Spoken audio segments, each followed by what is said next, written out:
Hello সবাইকে, সবাই কেমন আছো? আশা করছি সবাই খুব ভালো আছো।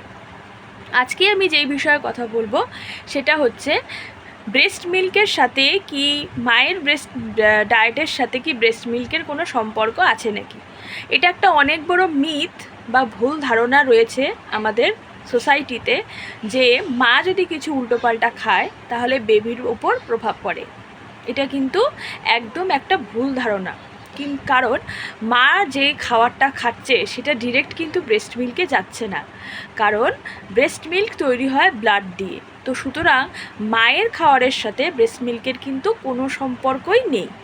কারণ মাকে একটা হেলদি ডায়েট মেনটেন করতে হয়, তাহলেই মার ব্রেস্ট মিল্ক খুব ভালোভাবে প্রডিউস হয়।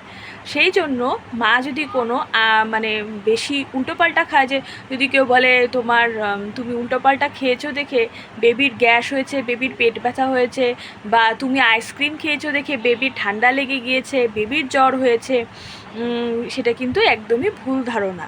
তো তাই সবসময় মাকে ব্লেম করাটা কিন্তু একদম ঠিক নয়। কারণ মার তো এখানে কোনো দোষ নেই, কারণ মার তো ব্লাড দিয়ে মার ব্রেস্ট মিল্কটা তৈরি হচ্ছে। মা যা খাচ্ছে সঙ্গে সঙ্গেই মার ব্রেস্ট মিল্ক তৈরি হয়ে যাচ্ছে এবং সেটা ডিরেক্ট ব্রেস্ট মিল্কে যাচ্ছে, এটা কিন্তু নয়। তাই মাদেরকে কিন্তু মানে যারা দোষারোপ তাদেরকে আমি তাদেরকে আমি বলবো মাদেরকে দোষারোপ প্লিজ না করতে। আর শুধু মায়ের একটা জিনিস খেয়াল রাখতে হবে, যে মাকে একটা হেলদি ডায়েট মেনটেন করতে হবে।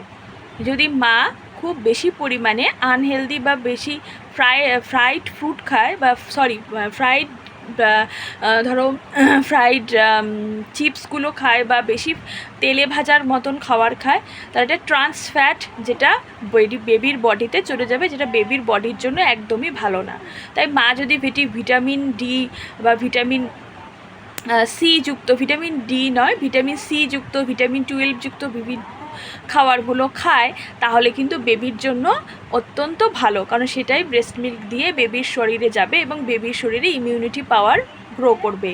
তাই মা যদি ধরো হচ্ছে বাড়ির ভাত, ডাল, শাক, সবজি, তারপরে হচ্ছে বিভিন্ন ডাল, পেঁয়াজ, রসুন, মাছ, মাংস, তারপরে হচ্ছে আম, কমলা লেবু, মৌসম্বি, আপেল, পেয়ারা, এগুলো যদি খায় তাহলে বেবির জন্য প্রচণ্ড পরিমাণে উপকারী।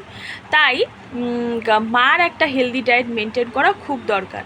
কিন্তু হ্যাঁ, যদি মার ঠান্ডা লেগে থাকে বা মার যদি জ্বর বা সর্দি কাশি হয়ে থাকে, সেটা বেবির কাছে ট্রান্সফার হতে পারে, কারণ বেবি সবসময় মাকে আগলে রাখে এবং এগুলো খুব ভাইরাল ফিভার, এবং সেখান থেকে কিন্তু বেবির কাছে যেতে পারে। তাই বেবির যদি পেট ব্যথা হয়, বা বেবির যদি সর্দি কাশি হয়, বেবির যদি অন্য কোনো সমস্যা হয়, তাহলে ব্রেস্ট মিল্ককে যেন একদম দোষারোপ করা না হয়। কারণ বেবির যদি জ্বর হয় বা বেবি যদি সর্দি হয়, সেই সময় কিন্তু যত সে ব্রেস্ট মিল্ক খাবে তার মধ্যে ইমিউনিটি পাওয়ার তত গ্রো করবে এবং সে তত তাড়াতাড়ি সেই জিনিসটার থেকে বেরিয়ে আসবে। এবং সেই জন্যই বলা হয় যে বেবি যখন অসুস্থ থাকে তখন বেবিকে বেশি পরিমাণে ব্রেস্ট মিল্ক খাওয়াতে হয়, কারণ এর দ্বারা সে মানসিকভাবে একটা শান্তি লাভ করে, তার মন ভরে ওঠে, সে মার ছোঁয়ায় আরও বেশি সে সিকিউর ফিল করে, এবং তার ভিতর থেকে সে একটা ইমিউনিটি পাওয়ার পায় এবং সে সেই অসুখটার থেকে লড়াই করার শক্তি পায়। তাই এই সবথেকে বড় যে মিথটা, যে ব্রেস্ট মিল্কের থেকে বেবির পেট ব্যথা হচ্ছে, সেটা কিন্তু না। তো এটা ডক্টরই এটা বলেছে, তাই আমার মনে হলো যে আজকে এই টপিকে কথা বলাটা অত্যন্ত জরুরি। তাই এই ভিডিওটা যদি তোমাদের খুব ভালো লেগে থাকে তাহলে অবশ্যই কমেন্টে জানিও, আর এটা বন্ধুদের সাথে শেয়ার করো, কারণ এই জিনিসটা অনেক মাদেরকে ভুগতে হয় আমি জানি। তাই এটা সেই সব মাদের জন্য কিন্তু খুব ভালো মোটিভেটেড একটা ভিডিও হবে। তাই আজকের জন্য আমি এখানেই রাখছি। Bye bye.